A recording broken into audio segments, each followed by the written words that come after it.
अरे कुछ भी मत लिखा करो। समझ में आ गया? एमआर सर की तबीयत थोड़ी सी खराब है, उनको जुकाम हो गया, थोड़ी नाक वगैरह ज्यादा बह रही थी, तो उन्होंने इसीलिए सोचा कि उस नाक मतलब थोड़ा सा, इसलिए उनको दिक्कत हुई। फालतू चीजें मत लिखा करो। तुमको तो बस कंट्रोवर्सी, एक तो तुम्हारी जनरेशन की सबसे बड़ी दिक्कत यह है, तुम लोगों को रियल से ज्यादा रील से मतलब है। समझ में आ गया? मैं एक सिंपल सी बात बता रहा हूं, तुम रील में ज्यादा जाओगे तो तुमको पॉपुलैरिटी मिलेगी लेकिन सुकून नहीं मिलेगा। यदि सुकून चाहते हो तो रील को छोड़ के रियल में आओ। फिर आखिरी में बोलते हैं सर मैं डिप्रेस हूं, मैं डिप्रेस हूं, मैं डिप्रेस हूं। बेटा तुम डिप्रेस होगे क्यों? क्योंकि तुम एक हाइपोथेटिकल लाइफ में जी रहे हो, तुम एक रील वाली लाइफ में जी रहे हो। रील से निकल के रियल पर आओ। समझ में आ गया? किस पर आओ? रील से निकल के रियल पर आओ। मैं आपको बार बार एक बात बोलूंगा, रील को भूलो, 1 साल के लिए रील को भूलो। समझ में आ गया? और रियल पर आओ।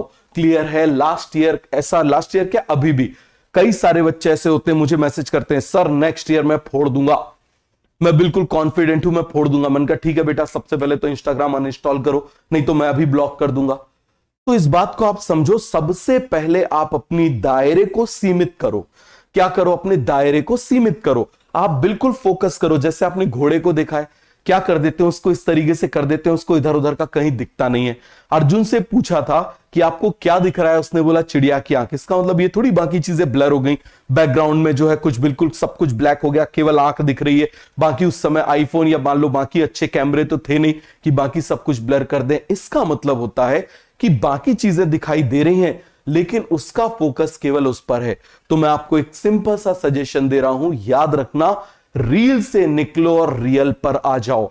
यह आपका सबसे बड़ा काम होगा। लिख लो सामने अपने रूम में, रील से निकलो और रियल पर आ जाओ। यदि इस चीज को आपने फॉलो कर लिया 1 साल के लिए, सबसे बड़ा डिस्ट्रैक्शन इंस्टाग्राम, फेसबुक सब अनइंस्टॉल कर दो। समझ में आ गया? कॉलेज में आ जाना, 4 फोन खरीद लेना, एक एक यहां पर लटका लेना। समझ में आ गया? और फिर उसमें सब में अलग अलग अकाउंट बना के चलाना।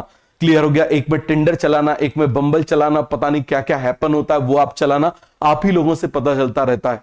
तो इसलिए एक सिंपल सी बात बोलूंगा कि अभी अपने दायरे को सीमित करो। अपने दायरे को जितना सीमित कर सकते हो उतना ज्यादा बेटर है। क्लियर है? चलो